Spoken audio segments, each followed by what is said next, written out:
भाई, इसके अलावा जल्दी बता, किसी को नहीं पता क्या हमारे लिए कंपलसरी है code of ethical code of conduct को फॉलो करना है नहीं करना? सर कंपलसरी है। कंपलसरी है ना? आपके लिए ऑप्शनल नहीं है कि हमारी इच्छा करेगी तो हम बिहेव करेंगे अकॉर्डिंगली कोड के हिसाब से, नहीं करेगी तो नहीं करेंगे। इट इज अ कंपलसरी, नहीं करोगे तो मिसकंडक्ट होगा, और मिसकंडक्ट होगा तो आपका एसोसिएशन आपके अगेंस्ट में एक्शन लेगा, और उस एक्शन में आपके ऊपर फाइन भी लगाया जा सकता है, आपकी मेंबरशिप को सस्पेंड भी किया जा सकता है, और आपसे यहाँ पे बोला जा सकता है कि आप अपनी मेंबरशिप को क्या कर लीजिए, विड्रॉ कर लीजिए, खुद ही कर लीजिए, है ना? ये चीज हमने पढ़ ली थी। इसके अलावा इसके जो नेक्स्ट क्लास में हम लोगों ने पढ़ा वो ये पढ़ा था कि बेसिकली फंडामेंटल प्रिंसिपल्स हैं क्या। तो यहाँ पर दिए गए हैं 5 फंडामेंटल प्रिंसिपल्स। पहला प्रिंसिपल ये है कि आपके अंदर ऑब्जेक्टिविटी होनी चाहिए, ठीक है? Now what is objectivity?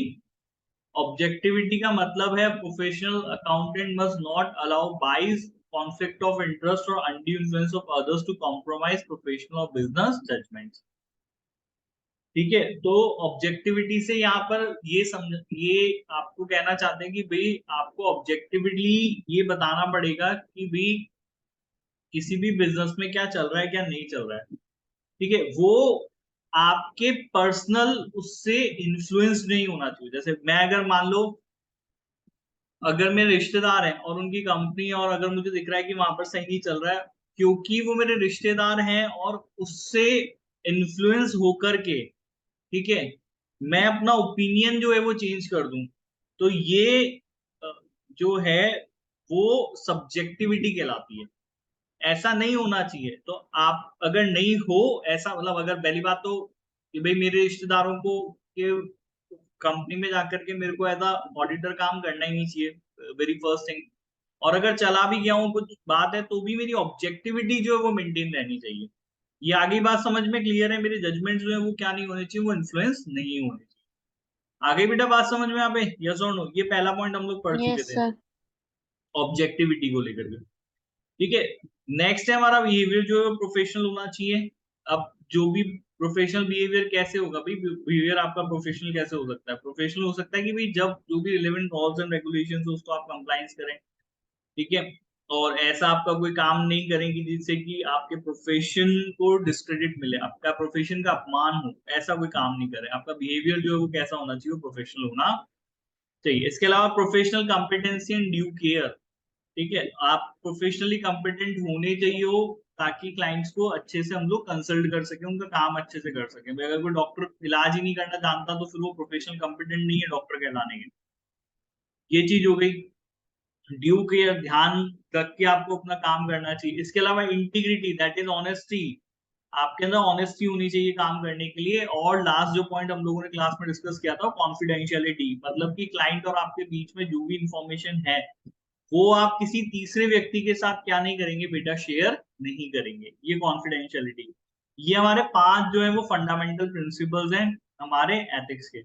आगे ये समझ में क्लियर है? यस और no? Yes yes sir. Sir. Finger tips हो जाएंगे। पहला क्या है? ऑब्जेक्टिविटी है। दूसरा क्या है ऑब्जेक्टिविटी के बाद? जल्दी प्रोफेशनल बताओ। बिहेवियर। दूसरा हमारा प्रोफेशनल बिहेवियर है। तीसरा क्या है? Professional competency and due care. और क्या है इसके अलावा? इंटीग्रिटी। इंटीग्रिटी। इंटीग्रिटी। और लास्ट हमारा? कॉन्फिडेंशियलिटी। ठीक है, तो ये हमारे 5 हो गए। अच्छा, कुछ सर्टेन, अब इन्होंने ना इलस्ट्रेशन ऐसे नहीं दिया, इन्होंने देखो क्या लिखा है इलस्ट्रेशन में, कि ये कुछ रियल प्रिसाइज हियरिंग्स हैं जो कि एसीसीए की डिसिप्लिनरी कमेटी के अंदर और जो है वो पब्लिश करी गई है। एसीसीए डिसिप्लिनरी कमेटी ने पब्लिश करी है, कुछ रियल लाइफ एग्जांपल्स हैं। एक मेंबर था, उसने एक ऑडिट रिपोर्ट जो है बिना ऑडिट करे ही साइन कर दी। इसको उन्होंने कौन से प्रिंसिपल, फंडामेंटल प्रिंसिपल के विरुद्ध माना है, कॉन्ट्ररी माना है? तो उन्होंने बताया ये इंटीग्रिटी का प्रिंसिपल है, ऑनेस्टी के अगेंस्ट था ये। यस और नो? आपने किसी की ऑडिट करे बिना ही उसके ऑडिट रिपोर्ट पे साइन कर दिया, तो इसका मतलब आप झूठ बोल रहे हो, ऑनेस्ट नहीं हो आप अपने काम में। यस और नो? Yes sir. ये उन्होंने एग्जांपल दिया, तो इसको उन्होंने जो है वो, मतलब एक मेंबर था, उसने क्या किया, fail to advise a client, एक क्लाइंट आया उसको एडवाइस देनी थी तो उसने उसको एडवाइस गलत दे दी, उस क्लाइंट को एज पर लॉ ऑडिट करना रिक्वायर्ड था और मैंने बोल दिया कि नहीं नहीं नहीं आपको ऑडिट कराना जरूरत नहीं है। अब अगर उसने नहीं कराई ऑडिट तो उसके खिलाफ जो है वो गवर्नमेंट फिर एक्शन लेगी, वो हुआ होगा। तो क्या क्या कमी आपकी दिखी है यहाँ पर, क्या नहीं हो आप? आपके पास कोई क्लाइंट आया कंसल्टेंसी लेने के लिए, आपने उसको कंसल्टेंसी दी बट कंसल्टेंसी आपने उसको गलत दे दी है। आप क्या नहीं हो? आप प्रोफेशनल कंपिटेंट नहीं हो, आपके पास नॉलेज नहीं है अपने काम को करने के लिए। तो इसको भी हम लोग क्या मानते हैं, ये भी मिसकंडक्ट मानते हैं। क्लियर है, समझ में आया यहाँ पे? Yes sir. एक एक मेंबर को का ये काम इन्होंने मिसकंडक्ट माना है। एक मेंबर था, किसी थर्ड पार्टी ने और एसीसीए ने कुछ लेटर वेटर भेजा, कॉरेस्पॉन्डेंस का मतलब है उससे कुछ कम्युनिकेशन किया जिसका जवाब उसको देना था, उसने नहीं दिया। तो हमने बोला कि भाई आपकी एसोसिएशन जब आपको लेटर लिख के आपसे जवाब मांग रही है या कोई तीसरा व्यक्ति आपसे कोई लेटर लिख के कोई जवाब मांग रहा है तो आपको उसको क्या करना चाहिए, जवाब देना चाहिए, रिप्लाई देना चाहिए। ये प्रोफेशनल बिहेवियर नहीं है, आप प्रोफेशनली बिहेव नहीं कर रहे हो। ठीक है, इससे हमारे एसीसीए के जो लोगो है, जो नाम है, जो एसोसिएशन उसका नाम खराब होता है। तो इसको हम क्या नहीं मानते, प्रोफेशनल बिहेवियर नहीं मानते और इस काम को हम आपके मिसकंडक्ट मानते हैं। आगे आया समझ में? ये सिर्फ सर्टेन कुछ एग्जांपल हैं, आ रहे हैं एग्जांपल समझ में? सिंपल है तो एग्जांपल है क्या? इससे तुम्हें भी थोड़ा डर लगेगा कि अरे नहीं भाई काम जो है वो ढंग से ही करना पड़ेगा, यहाँ पर तो सीखना पड़ेगा काम ढंग से करने के लिए कि नहीं सीखना पड़ेगा? Yes sir. सीखना पड़ेगा, काम तो हमको ढंग से ही करना पड़ेगा, अगर हम नहीं करेंगे तो प्रोफेशनल मिसकंडक्ट हो सकता है, अब वो कुछ भी हो, है ना, तुमने क्या गलती करी। एक मेंबर था, उसने अपने क्लाइंट्स के रिकॉर्ड जो है वो खो दिए, और खो दिए किसी तीसरे व्यक्ति के पास रख के भूल गया या उसने घुमा दिए, इसे कॉन्फिडेंशियलिटी के प्रिंसिपल का जो है वो कॉन्ट्रावेंशन माना है ना।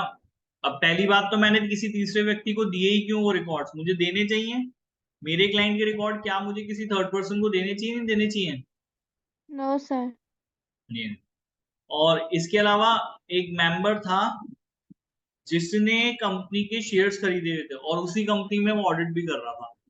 तो अब मैं जिस कंपनी के शेयर खरीद रखे हैं और उसी कंपनी के ऑडिट कर रहा हूं, तो इट माइट बी पॉसिबल जो मेरा ओपिनियन होगा कंपनी को लेकर के वो बाइज्ड होगा, होगा नहीं होगा भाई बाइज्ड यहाँ पे? यस और no? Yes sir. Yes sir. क्यों? क्योंकि मैं चाहूंगा कि भाई कंपनी के शेयर्स के प्राइस बढ़े और वो तब बढ़ेंगे जब ऑडिट रिपोर्ट अच्छी होगी। तो मेरा जो ओपिनियन है वो ऑब्जेक्टिव ओपिनियन नहीं है, वो सब्जेक्टिव ओपिनियन होगा, because it is influenced by my personal thinking, मेरी पर्सनल मैं क्या सोचता हूँ उससे जो है वो इन्फ्लुएंस हो गया। ये कुछ सर्टेन एग्जांपल्स हैं और इनका रिजल्ट क्या रहा है, मेंबरशिप भी सस्पेंड करी गई है, एसीसीए से एक्सक्लूड किया गया है, किसी पे फाइन लगाया गया है, किसी को कॉस्ट पे करने का ऑर्डर किया गया है। ठीक है, publication of the result of the decision the member, ACCA की वेबसाइट पे नाम भी बता दिया कि भाई ये व्यक्ति है, इससे ऑडिट नहीं करानी है आपको। ठीक है, लोकल प्रेस अखबार में भी छपवा दिया नाम, तो आपके अगेंस्ट में जो है वो क्या किए जा सकते हैं, एक्शन लिए जा सकते हैं। आगे की बात समझ में क्लियर है यहाँ पे, यस और नो? आगे समझ में? सर। ये तो सिर्फ सर्टेन एग्जांपल ही डिस्कस किए हैं भाई, क्या हो गया, हाँ या ना में जवाब दो ना। Yes sir. Yes, हमने sir. कुछ पढ़ाया तो है नहीं, ये तो सिर्फ एग्जांपल्स ही हम लोगों ने डिस्कस किए कि हाँ भाई देखो ये सर्टेन कुछ केसेस हैं जिसमें जिसको प्रोफेशनल मिसकंडक्ट हमने माना। अब देखो अल्टीमेटली बात क्या है, अल्टीमेटली बात ये कि किसी भी सिचुएशन में, किसी भी परिस्थिति में हमको इंडिपेंडेंट रहना है। क्या रहना है भाई, किसी भी परिस्थिति में हमको इंडिपेंडेंट। इंडिपेंडेंट रहना है और 5 प्रिंसिपल्स जो हैं ऊपर अपन पढ़ के आए हैं उनको फॉलो करना है। बड़ी ध्यान से अब आप मेरी बात सुनते रहना। दी वेरी इंपॉर्टेंट थिंग इज, हमारा जो एथिकल कोड ऑफ कंडक्ट है वो चाहता है कि आप अगर किसी क्लाइंट के साथ एंगेज हुए हो उसकी ऑडिट करने के लिए तो आपका स्वतंत्र रहना जरूरी है, आपका इंडिपेंडेंट रहना जरूरी है बेटा। और इंडिपेंडेंट रहने के साथ साथ आपको जो 5 प्रिंसिपल हम लोगों ने फंडामेंटल प्रिंसिपल्स पढ़े हैं, इन प्रिंसिपल्स को फॉलो करना पड़ेगा। आ गई बात समझ में? क्लियर है ये चीज? Yes, sir. ये हम लोग कह रहे हैं। अब देखो, ऐसी कोई भी कंडीशन, बड़ी ध्यान से बात सुनना, ऐसी कोई भी कंडीशन जिससे कि मैं इंडिपेंडेंट ना रहूं या फिर मैं किसी प्रिंसिपल को फॉलो नहीं कर पा रहा ना अगर, तो वो कंडीशन आपके लिए क्या बन जाएगी? थ्रेट बन जाएगी। क्या बन जाएगी वो हमारे लिए? थ्रेट बन जाएगी। ध्यान से मेरी बात सुनना। अगर कोई ऐसी स्थिति है, परिस्थिति है जो कि मुझे स्वतंत्र नहीं रहने देगी, मुझे इंडिपेंडेंट नहीं रहने देगी, that condition become threat to me. आ गई भाई बात समझ में यहाँ पे? यस और नो? ये चीज मेरी जो है वो थ्रेट बन गई। अब जैसे मान लो कि भाई से फॉर एग्जाम्पल कंपनी का एक डायरेक्टर मेरा भाई है। अब उस कंपनी का एक डायरेक्टर अगर मेरा भाई है, तो ये जो कंडीशन है, ये मेरी इंडिपेंडेंस को लेकर के, मेरी स्वतंत्रता को लेकर के थ्रेट बन चुकी है। मैं इंडिपेंडेंट नहीं रहूंगा, यहाँ पर रहूंगा क्या? यस और नो? No sir. मैं नहीं रहूंगा।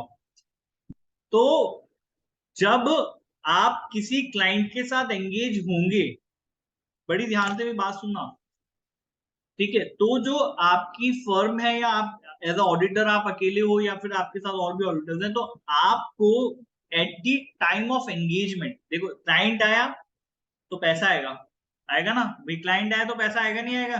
बताओ जल्दी। Yes, sir. होगा? जल्दी बताओ भाई, हाँ या ना? Yes, sir. क्लाइंट आएगा तो सर पैसा आएगा। तो क्लाइंट देख के पागल मत हो जाओ कि अरे यार चलो क्लाइंट आ गया, पैसा आ गया और जो ऑडिट करना चालू कर दो। ये प्रोफेशनल बिहेवियर ही नहीं है काम करने का, ठीक है? जैसे मैं तो चलो एडवोकेट हूं, और एडवोकेट्स के बारे में क्या ही बात करें, सब तरह के एडवोकेट्स हैं। तो क्लाइंट देख के आप जो है वो थोड़ा, क्योंकि क्या होता है कि इंडिया में लिटिगेशन के अंदर बेचारा एडवोकेट बहुत स्ट्रगल करता है ना 3-4 साल। तो जब वो 3-4 साल स्ट्रगल करता है, उसका बॉस बिल्कुल उसको जब चपरासी बना के काम करा चुका होता है ना, बिल्कुल, और अब जब उसको लगता है कि यार अब मैं बहुत काम सीख चुका हूँ और मेरा जो है वो बहुत खून चूसा जा चुका है, now I have to be, मैं जो है वो मैं अपनी खुद की प्रैक्टिस करूंगा अपना ऑफिस छोड़ के। और जब वो अपना ऑफिस खुद का सेटअप करता है, तो उसको क्लाइंट जो है ना वो भगवान लगता है, भगवान। तो जब क्लाइंट आएगा तो उसको मना नहीं कर पाएगा, चाहे बोली वो कैसा मैटर उसके बाद लेकर के आए, किसी भी तरीके का उसके पास काम लेके आएगा ना, वो कोई मना नहीं करेगा उसको, चाहे भले उसको वो प्रोफेशनल कॉम्पिटेंट है या नहीं, वो एक बार तो काम ले लेगा उस, और उसके दिमाग में चीज होगी कि जब काम आएगा तो इस काम को करके मैं सीखूंगा आगे, है ना? तो जब आप प्रैक्टिस करते हो ना, ये बहुत कॉमन सी चीज है कि क्लाइंट जो है वो आपको भगवान दिखता है कि भैया क्लाइंट जो है वो भगवान के रूप में आया और अब ऐसा है, तो आप उसको मना नहीं कर पाते। लेकिन ये प्रोफेशनल बिहेवियर नहीं। यहाँ पर हमारा जो कोड ऑफ कंडक्ट है वो क्या कहता है कि देखो, किसी भी क्लाइंट के साथ एंगेज होने से पहले, एंगेज होने का मतलब क्या हो गया? पैसा ले लिया, काम करना चालू कर दिया, इसको कहते हैं एंगेजमेंट बेटा। आ गई बात समझ में? क्लियर? Yes sir. है ना? सबको ये बात समझ में? That is, it is termed as engagement. Engagement जब क्लाइंट के साथ एंगेज होने का मतलब हो गया कि हाँ भाई आज मैंने उससे काम ले लिया है, पैसा ले लिया और अपना जो है वो उसको कंसेंट दे दी कि हाँ भाई मैं तेरा ऑल्टर बन के काम करूँ। तो एंगेजमेंट से पहले किसी भी ऑडिटर को उस क्लाइंट के साथ जुड़ने में क्या थ्रेट है, उसकी इंडिपेंडेंस को लेकर के, क्योंकि देखो ऑडिटर के लिए सबसे इंपॉर्टेंट चीज है कि आप किसी भी क्लाइंट की ऑडिट तभी करोगे जब आप पूरी तरीके से इंडिपेंडेंट हो। अगर आप इंडिपेंडेंट नहीं हो तो आप उसकी ऑडिट नहीं कर सकते। तो आपको ये मेक श्योर करना पड़ेगा कि हाँ भाई इस क्लाइंट के साथ जुड़ने में कोई दिक्कत तो नहीं है, कहीं मेरी इंडिपेंडेंसी तो किसी परिस्थिति की वजह से, किसी कंडीशन की वजह से कॉम्प्रोमाइज तो नहीं हो जाएगी। So what will you have to do? Client के साथ जुड़ने से पहले, क्लाइंट से पैसा लेने से पहले कि हम इतना काम कर देंगे, you have to identify the threats. अपने को क्या करना है बेटा? सबसे पहले यहाँ पर थ्रेड्स जो है वो आइडेंटिफाई करना है। थ्रेट आइडेंटिफिकेशन का मतलब है कि आप उसकी कंपनी के बारे में सारी जानकारी ले लो कि भैया तुम्हारे बोर्ड ऑफ डायरेक्टर कौन है, कहीं ऐसा तो नहीं है कि तुम्हारे बोर्ड में कोई ऐसा व्यक्ति है जो मेरी रिश्तेदारी में है, या कहीं मैंने उस कंपनी के शेयर्स तो नहीं खरीद रखे। बहुत सारी कंडीशंस है जिसमें हम लोग आगे बढ़ेंगे, तो वो सब चीजें आपको क्या कर लेनी चाहिए, आइडेंटिफाई कर लेनी चाहिए। आ गई बात समझ में? क्लियर? यस और नो? Yes sir. सबको Yes. आया बात समझ में? तो सबसे पहले जब भी किसी क्लाइंट के साथ एंगेज होने जाएंगे तो हम सबसे पहले क्या करेंगे बेटा, हम थ्रेट आइडेंटिफिकेशन करेंगे। थ्रेट के बाद उस थ्रेट का असेसमेंट करेंगे कि भैया वो कितना खतरनाक है थ्रेट, कहीं ऐसा तो नहीं है कि इसकी वजह से बिल्कुल ही मेरी जो इंडिपेंडेंस है वो कॉम्प्रोमाइज हो जाए। देखो थ्रेट का जो नेचर है वो 1 to 10 हो सकता है, ठीक है, 0 तो नहीं होगा, 1 to 10 होगा। अब मान लो कोई थ्रेट ऐसा है जिससे कि बहुत ही कम ऐसी संभावना है मेरे इंडिपेंडेंस जो है वो उसके खतरे में आने की, तो फिर उसको अवॉइड भी किया जा सकता है। अभी बहुत छोटी सी बात है, कोई बात नहीं ना, लेकिन कोई बड़ी बात है तो चलो समझ में आ रहा है, लेकिन अगर कोई बहुत छोटी सी बात है और उसको मैं अगर ठीक कर सकता हूँ, सेफ गार्ड जो इन्होंने नेक्स्ट पॉइंट में दिया, अगर मैं इसको सेफ गार्ड लगा के कि हाँ भाई मैं कुछ ऐसा कर लेता हूँ जिससे कि मेरी इंडिपेंडेंस जो है वो कॉम्प्रोमाइज नहीं होगी, तो फिर आप उसके साथ एंगेज हो सकते हो। अगर थ्रेड ऐसा है कि जिसके साथ सेफगार्ड नहीं लगाया जा सकता तो आप एंगेज नहीं हो सकते, अगर आप सेफगार्ड लगा सको तो आप एंगेज हो सकते हो। आगे बात क्लियर है यहाँ पे समझ में? यस और no? Yes, yes sir. Sir. ठीक है, तो इसलिए इन्होंने बोला है कि या तो थ्रेट एलिमिनेट कर दो, या फिर अगर थ्रेट ऐसा है कि जिसको कि रिड्यूस किया जा सकता है ऐसा एक्सेप्टेबल लेवल। अच्छा किसी को पता भी चल गया तो भाई लोग ये तो नहीं बोलेंगे कि हाँ भाई मैं इंडिपेंडेंट नहीं हूँ, ठीक है। तो ये जरूरी है, if there is some threat, first to identify the threat, if there is some threat you have to assess the threat कि भाई ये कितना खतरनाक है, इससे मेरी कितनी इंडिपेंडेंसी कॉम्प्रोमाइज होगी, और अगर उसको एलिमिनेट किया जा सकता है तो उसको एलिमिनेट कीजिए बिफोर एंगेजिंग, एंगेज होने के बाद नहीं, एंगेज होने से पहले ही उसको एलिमिनेट कीजिए, या फिर उसको एक एक्सेप्टेबल लेवल तक किया कीजिए, रिड्यूस कीजिए। करेंगे कैसे? एग्जाम्पल बाय एग्जाम्पल हम लोग को समझेंगे। तो इन्होंने यहाँ पे देखो सेफगार्ड का जो है वो डेफिनेशन दिया है, a safeguard is an action और measure that eliminates a threat और रिड्यूसेस टू दी एक्सेप्टेबल। एक सेफगार्ड है क्या, एक आपका ऐसा एक्शन है या ऐसा कोई मेजरमेंट लेते हैं जिससे कि या तो थ्रेट को एलिमिनेट कर दिया जाता है या फिर उसको एक्सेप्टेबल लेवल तक रिड्यूस कर लिया जाए। आगे भी बात समझ में क्लियर है यहाँ पर? यस और no? Yes, sir. Yes sir. सबको समझ में आया? तो आप ये जब ये आइडेंटिफिकेशन ऑफ थ्रेट कब करोगे, एंगेज होने के बाद करोगे, एंगेज होने के पहले करोगे, कब करोगे? एंगेज होने के पहले। एंगेजमेंट से पहले सर हम लोग ये सारा काम कर लेंगे और उसके बाद एंगेजमेंट। अच्छा इन्होंने जो थ्रेड्स हैं उनको बेटा 5 हेड्स में जो है वो क्लासिफाई किया है। Our first head is self interest, self review, familiarity, ठीक है, ये आपके ऑब्जेक्टिविटी को लेकर के थ्रेड्स हैं, इनसे आपके ऑब्जेक्टिविटी कॉम्प्रोमाइज होती है, इंटिमिडेशन और एडवोकेसी। अब इनको इन्होंने इस चैप्टर में कुछ भी नहीं, इसमें सिर्फ यही है, थ्रेड्स को हम लोग जो है वो पढ़ेंगे, ये थ्रेड्स होते क्या है। सबसे पहला है सेल्फ इंटरेस्ट, जब मेरा खुद का इंटरेस्ट आ जाए उस क्लाइंट के बिजनेस में। सेल्फ देखो, बिजनेस में मेरा इंटरेस्ट जो है वो पैसों से जुड़ा हो सकता है बेटा, यस और नो? किससे जुड़ा हो सकता यस है वो? सर। किसी भी बिजनेस में मेरा इंटरेस्ट क्या होगा, पैसों का ही होगा, अल्टीमेटली फाइनेंशियल बेनिफिट ही है। सोचो बताओ, यस सर। है ना, ultimately it is financial benefit. अब किस फॉर्म में वो एक अलग हो सकता है, तो उन्होंने यहाँ पर पहला जो है वो एग्जाम्पल दिया है, ठीक है, where the audit of the financial or other interest that will inappropriately influence the judgment। तो अगर भाई कोई क्लाइंट आया और उस क्लाइंट के बिजनेस में मेरा कोई फाइनेंशियल इंटरेस्ट है, मुझे उसके बिजनेस से कोई फाइनेंशियल बेनिफिट मिलता है, तो मैं मेरी ऑब्जेक्टिविटी कॉम्प्रोमाइज करा दूंगा, मैं इंडिपेंडेंट नहीं रहूंगा, क्योंकि देखो मैं नहीं चाहता कि उस बिजनेस का फिर नुकसान हो, क्योंकि उसका नुकसान मेरा नुकसान है। यस और नो? आ रही है आपको बात समझ में?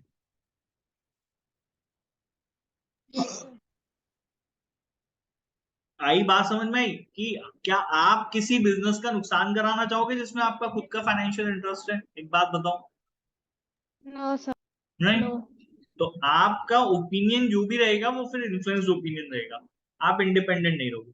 नो पहला इन्होंने जो जो यहाँ पे सेल्फ इंटरेस्ट कंसीडर किया है वो है फी डिपेंडेंसी। अब मान लो कि मेरे बहुत ज्यादा क्लाइंट नहीं है और मेरा कोई गिनती के क्लाइंट है, अगर मैं फीस के लिए बहुत ज्यादा डिपेंडेंट हूं ना, तो मैं नहीं चाहूंगा कि क्लाइंट मुझे छोड़ के चला जाए। मैं चाहूंगा क्या मेरा क्लाइंट मुझे छोड़ के चल जाए अगर मैं फीस के लिए उस पर जो है बहुत ज्यादा डिपेंडेंट हूँ? यस और नो? नो नहीं होगा ना? यस और नो? अरे जल्दी बताओ, डर होगा नहीं होगा तुम में? सोचो तो सही। और प्रैक्टिकली यही होगा, अगर मेरा क्लाइंट है तो मेरे को डर ही लगेगा ना, मुझे चल जाएगा, फीस नहीं देगा मुझे मेरी। लगेगा नहीं लगेगा? Yes sir. Yes. लगेगा, बिल्कुल लगेगा। देखो ये कोई हम ऐसी बात नहीं कर रहे which is not practical at all, या फिर जो ये सिर्फ किताबी बातें हैं, ये बहुत प्रैक्टिकल बात है यार। आज मेरा भी अगर कोई क्लाइंट होगा और अगर मुझे उससे बहुत सारा काम आता है, तो मेरे अंदर एक डर होगा कि यार किसी रीजन से ये मुझसे नाराज नहीं हो जाए, मेरी की जगह किसी और को अपना काम देने लग जाए। एंड अगर मेरा इनकम का मेजर पोर्शन उस क्लाइंट से आ रहा है, तब तो मुझे और ज्यादा डर लगेगा। अच्छा मेरे बहुत सारे क्लाइंट है, 20 से 50 है, बहुत क्लाइंट है, एक क्लाइंट चला भी जाएगा ना, मेरे को फिर फर्क नहीं पड़ने वाला, क्योंकि मैं उसके ऊपर डिपेंडेंट नहीं हूँ, मेरे घर की रोजी रोटी उसके ऊपर नहीं चल रही है, बहुत क्लाइंट है ना मेरे पास। तो आपको ये समझना पड़ेगा कि अगर आप किसी क्लाइंट के ऊपर बहुत ज्यादा डिपेंडेंट हो जाओगे आपकी फीस के लिए, तो उस केस में जो है आप इंडिपेंडेंट नहीं रहोगे। आपको डर लगेगा कि यार अगर मैंने इसकी कंपनी की ऑडिट, जो अगर मुझे दिख भी रहा है कि यहाँ पर कुछ गलत हो रहा है, कोई फ्रॉड कमिट हो रहा है, कोई एरर हो रही है, और अगर मैं ये ऑब्जेक्टिवली बात करूंगा अपनी ऑडिट रिपोर्ट में कि ये गलतियां ये लोग कर रहे हैं, फ्रॉड ये लोग कर रहे हैं, एरर ये लोग कर रहे हैं, और इसकी वजह से क्लाइंट नाराज होकर चला गया, तो मेरी तो फीस जाएगी जाएगी। होगा ये डर, आएगा मेरे अंदर? यस और नो? आएगा नहीं आएगा? जल्दी बताओ, मैं ही Yes. बोल रहा हूँ यार, तुम लोग भी बोल दिया करो कभी कभी। आएगा? निधि, सारिया, शिवांशी, शुभ, और कौन कौन है स्टूडेंट? वैदिक, समझ में आ रही बात मेरी बेटा, हाँ या ना? Yes, sir. Yes. ठीक है, तो आप ये चीज समझिए कि आप किसी क्लाइंट पे एक लिमिट से ज्यादा डिपेंड नहीं हो सकते। ठीक है, threat can be created if fees represent a large proportion of one partner और one office of the firm. Over dependency could lead the auditor to ignore the adjustment required in the financial statement for fear of losing the client. Factor relevant while evaluating the threat include operating structure of the firm, whether the firm is well established or new, the significance of the client to the firm. ये सब चीजें। तो अब देखो, जब कोई company आपके साथ एंगेज होगी और आप कंपनी के साथ एंगेज होगे, तो ये चीजें ध्यान में रखने वाली बात है कि भाई जो ऑडिट फर्म है उसका ऑपरेटिंग स्ट्रक्चर कैसा है, क्या वो फर्म नई है या फिर वेल एस्टेब्लिश्ड है, और उसके लिए वो क्लाइंट कितना महत्व रखता है। देखो जितना ज्यादा मेरे लिए क्लाइंट महत्व रखेगा उतना कम मैं इंडिपेंडेंट होऊंगा। आगे भी बात समझ में? मैं फिर वो सब कुछ करूंगा जो वो मुझे कराना चाहेगा। आई समझ में बात यहाँ पे? यस और no? Yes Yes, sir. sir. अगर मेरे लिए कोई क्लाइंट बहुत इंपॉर्टेंट है ना, तो फिर वो मुझसे जो कराना चाहेगा वो करवाएगा। ठीक है, इज्जत भी नहीं करेगा वो, छोड़। अरे ये लिख दो, ऑडिटर हो, वो गए घर पे, मैं बोल रहा हूँ ये लिख दो अपनी रिपोर्ट में, तो लिख दो। और आप झगमरा के लिखोगे, क्योंकि आप उस क्लाइंट को लूज करने का रिस्क नहीं ले सकते। उसके उसके फीस से आपके घर की अगर रोजी रोटी चल रही है, तो ऐसा नहीं होना चाहिए। ठीक है, इतना आपको किसी क्लाइंट पे डिपेंडेंट नहीं होना चाहिए। अब इसके अलावा इन्होंने और क्या दिया है कि क्लाइंट आपका लिस्टेड हो सकता है, क्लाइंट आपका नॉन लिस्टेड हो सकता है। अब नॉन लिस्टेड क्लाइंट मतलब, ये लिस्टेड अनलिस्टेड समझ गए क्या हो गया? मतलब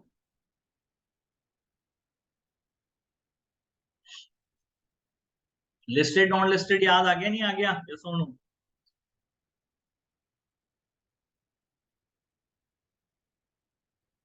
अरे बताओ ना, लिस्टेड नॉन लिस्टेड किसी को याद है नहीं याद है? लिस्टेड नॉन लिस्टेड का मतलब कहाँ कहाँ लिस्ट होने की बात कर रहे हैं? किसी को नहीं याद लिस्टेड नॉन Sir. लिस्टेड का मतलब? हाँ, अगर भी तो कुछ कह रही हो तुम। Stock exchange. हाँ स्टॉक एक्सचेंज बोलो ना, बाकियों को क्या भूल गए? निधि, जूही, सारिया, कहाँ लिस्टेड होने की बात कर रहे हैं? ये स्टॉक एक्सचेंज पे लिस्टेड होने की बात कर रहे हैं, ठीक है। अब अगर मान लो नॉन लिस्टेड क्लाइंट्स हैं, if fees from an audit client represent large proportion of the firms total fees, the firm should implement safeguards such as increasing the client base to reduce dependency, having an appropriate reviewer who did not take part in the audit review the work performed. अच्छा, अब अगर मान लीजिए कि आपका ऐसा कोई client है जो कि पहली बात तो नॉन लिस्टेड है, लेकिन आपकी जो फीस आती है, आपकी जो इनकम है उसमें मेजर प्रपोर्शन जो रहता है उस नॉन लिस्टेड क्लाइंट से आपके पास आता है, तो अब यहाँ पे सेफगार्ड कैसे करोगे भाई? क्या करें, क्लाइंट खो दें या फिर जो है क्लाइंट का काम करना है? तो काम करना है तो सेफगार्ड लगाने पड़ेंगे। क्या लगाने पड़ेंगे उनको? यहाँ पे सेफगार्ड लगाने पड़ेंगे। भाई देखो, मैं ये नहीं बोल रहा कि आपके पास अगर कोई क्लाइंट है तो उसको भगा दो, हमने ऊपर भी ये चीज नहीं पढ़ी, हमने बोला थ्रेट है ना, तो थ्रेट का असेसमेंट करके सेफगार्ड इंप्लीमेंट कर सकते हैं और उस थ्रेट को रिड्यूस कर सकते हैं या फिर उसको एलिमिनेट ये कर सकते हैं हम लोग। अगर मान लो हो ही नहीं रहा तो चलो एक बात है, लेकिन अगर सेफगार्ड इंप्लीमेंट हो जाए तो आप उस क्लाइंट के लिए क्या कर सकते हो? काम कर सकते हो। आगे भी बेटा बात समझ में मेरी यहाँ पे? यस और no? Yes, sir.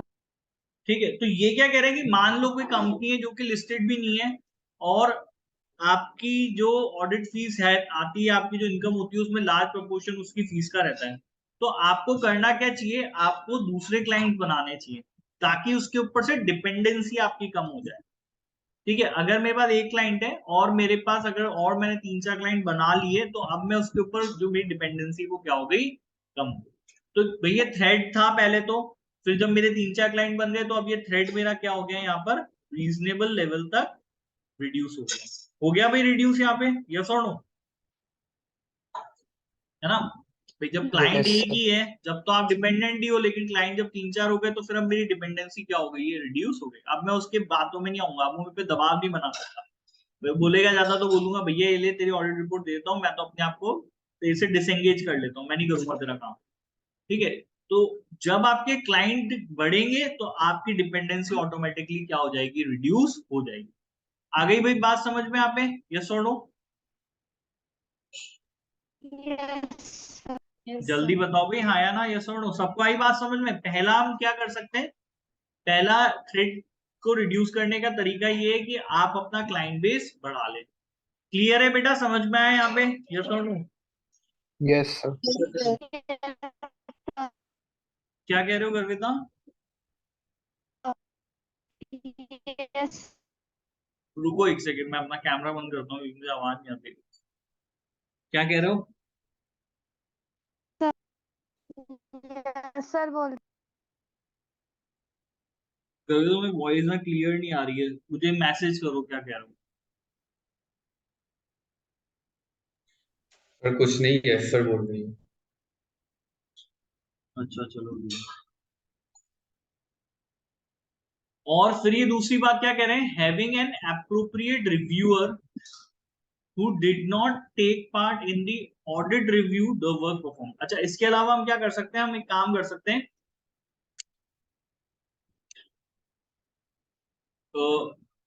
Audit review की हम लोग बात कर रहे हैं यहाँ पर, ठीक है ना? क्या कह रहे हैं? Having an appropriate reviewer who did not take part in the audit review the work perform. देखो ऑडिट का रिव्यू करने के लिए मैंने ऑडिट करा और वो ऑडिट कैसा किया है इसको बेसिकली हम लोग क्या बोलेंगे? ऑडिट रिव्यू बोलेंगे। अच्छा, काम मैं कर लेता हूं लेकिन एक एप्रोप्रिएट रिव्यूअर रखूंगा। कहने का मतलब देखो, मैं चाह रहा हूं कि भाई मैं इंडिपेंडेंट रहूं। क्या रहूं मैं यहाँ पर? मैं इंडिपेंडेंट रहूं। आप लोग क्रिकेट का मैच देखते हो? क्रिकेट तो भारत में तो सब रह के देख ही रहे ना, क्रिकेट देख रहे हो? देख रहे हो? Yes sir. यस। तो वहां क्या होता है? वहां एक एम्पायर होता है जिसका काम होता है कि भाई ये बताना, डिसीजन लेना कि कोई आउट है या नहीं है, वो डिसीजन ले रहा होता है। लेकिन अब at certain point of time कभी कभी वो डिसीजन नहीं ले पाता, ठीक है, और वो भी हो सकता है बाइस्ड हो। तो इसके लिए हम लोगों ने एक थर्ड एम्पायर बिठाया हुआ है ना, थर्ड एम्पायर जो ये देख रहा है कि भाई एम्पायर कैसे काम कर रहा है। यस और नो? Yes sir. तो वो जो थर्ड एम्पायर है उसका बेसिकली पर्पस यही है कि भाई यहाँ पर इन केस अगर मान लो उससे गलती हो भी जाती है तो we go to the third umpire, भैया आप बताओ, क्योंकि वो भी आप जो मैच देख रहे हो ना, एक तीसरा व्यक्ति ये देख रहा है कि आप किस तरीके से वो जो है वो अपना जजमेंट दे रहे हो। तो हमें एक ऐसा व्यक्ति चाहिए जो हमें देखे कि हमने ऑडिट कैसा किया और उसको रिव्यू करे, जो व्यक्ति इंडिपेंडेंट। तो मेरी ऑडिट करने के बाद I want someone third person to review my audit. आ गई बात समझ में? तो जब वो होगा तो फिर मेरे को डर रहेगा कि यार अच्छा अगर मैंने अपना काम सही से नहीं किया तो वो तीसरा व्यक्ति जो है ना, जो मेरे काम देख रहा है, वो ये पकड़ लेगा कि मैं जो है वो काम क्या नहीं कर रहा, वो सही से नहीं कर रहा हूँ। आ रही है बेटा बात समझ में यहाँ पे? Yes, sir. ठीक है, तो ये कह रहे हैं कि भाई और कैसे आप इस चीज को रिड्यूस कर सकते हो टू एन, इस थ्रेड को कैसे खत्म कर सकते हो। अगर आप किसी ऑडिटर पे बहुत, अगर आप किसी क्लाइंट पे बहुत ज्यादा हो तो आप एक एप्रोप्रिएट रिव्यूअर जो है वो अपॉइंट कर सकते हो, जो आपके साथ बेसिकली बाकी कामों में इन्वॉल्व नहीं रहेगा। ठीक है, मतलब जो आप काम कर रहे हो ना, ऑडिट वॉडिट तो सब आप करोगे, वो सिर्फ पर्टिकुलरली क्या करेगा, यहाँ पर रिव्यू करने का काम करेगा। आ गई बात समझ में बेटा? क्लियर यहाँ पे? यस और no? Yes, sir. Yes, sir. Yes, sir. सबको आया समझ में यहाँ पे? क्लियर? चलो नेक्स्ट हम लोग देख लेते हैं। अब अगर मान लो कि क्लाइंट लिस्टेड है, firm independency is threatened and should be reviewed if total fees from a listed audit client 15 पर। अब इन्होंने तो भैया क्लियर ही कर दिया, अगर मैं 100 रुपए कमा रहा हूं एज अ ऑडिटर, अगर मैं 100 रुपए कमा रहा हूं और 100 में से 15 रुपए मुझे किस कंपनी से आते हैं, अगर एक ही लिस्टेड कंपनी से आते हैं, तो इन्होंने वो भी of the firms total fee for two, अगर पिछले 2 सालों से मेरी इनकम का 15% से ज्यादा जो फीस मेरे पास आई है वो एक पर्टिकुलर लिस्टेड कंपनी से आई है, तो ऐसे केस में मैं क्या नहीं माना जाऊंगा, मैं इंडिपेंडेंट नहीं माना जाऊंगा, क्योंकि मैं उसकी फीस के ऊपर बहुत ज्यादा डिपेंडेंट हो गया। आ गई बात क्लियर समझ में? यहाँ पर इन्होंने लिस्टेड कंपनी के लिए तो एक स्टैंडर्ड ही दे दिया है कि भैया अगर आपकी फीस का 15% हिस्सा पिछले 2 सालों से एक ही लिस्टेड कंपनी से आ रहा है, तो फिर आप क्या नहीं हो, आप वहां पर इंडिपेंडेंट नहीं हो, आप उसके ऊपर ओवर डिपेंडेंट हो। आ गई बात समझ में यहाँ पे? यस और नो? Yes, sir. ये बात आपको उन लोगों को डिस्क्लोज करनी पड़ेगी जो आपके क्लाइंट का गवर्नेंस देखते हैं, दोस्त चार्ज विद गवर्नेंस, कहने का मतलब मैनेजमेंट।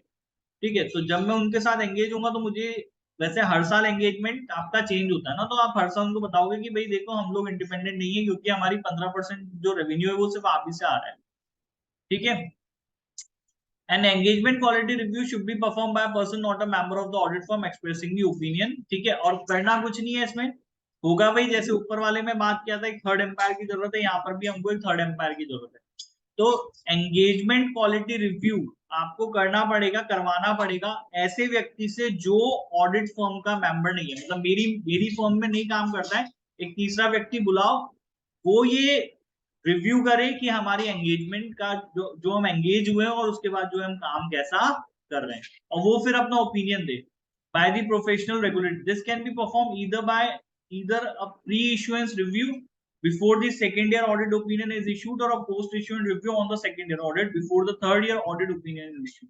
तो कहने का मतलब ये 2 साल से तुम्हारे पास काम कर रहा हूं, अब अगर तीसरे साल कंटिन्यू करना है तो हमें एक एंगेजमेंट क्वालिटी रिव्यू किसी तीसरे व्यक्ति से कराना पड़ेगा। वो आएगा, वो एंगेजमेंट क्वालिटी रिव्यू करेगा और फिर वो अपना ओपिनियन देगा कि हाँ भाई मैंने मेरा काम इंडिपेंडेंट होकर के किया है या नहीं हुआ। अच्छा, ये काम ऑडिट ओपिनियन देने से पहले भी कराया जा सकता है, बाद में भी कराया जा सकता है। ये भी आ गई बात समझ में यहाँ पे?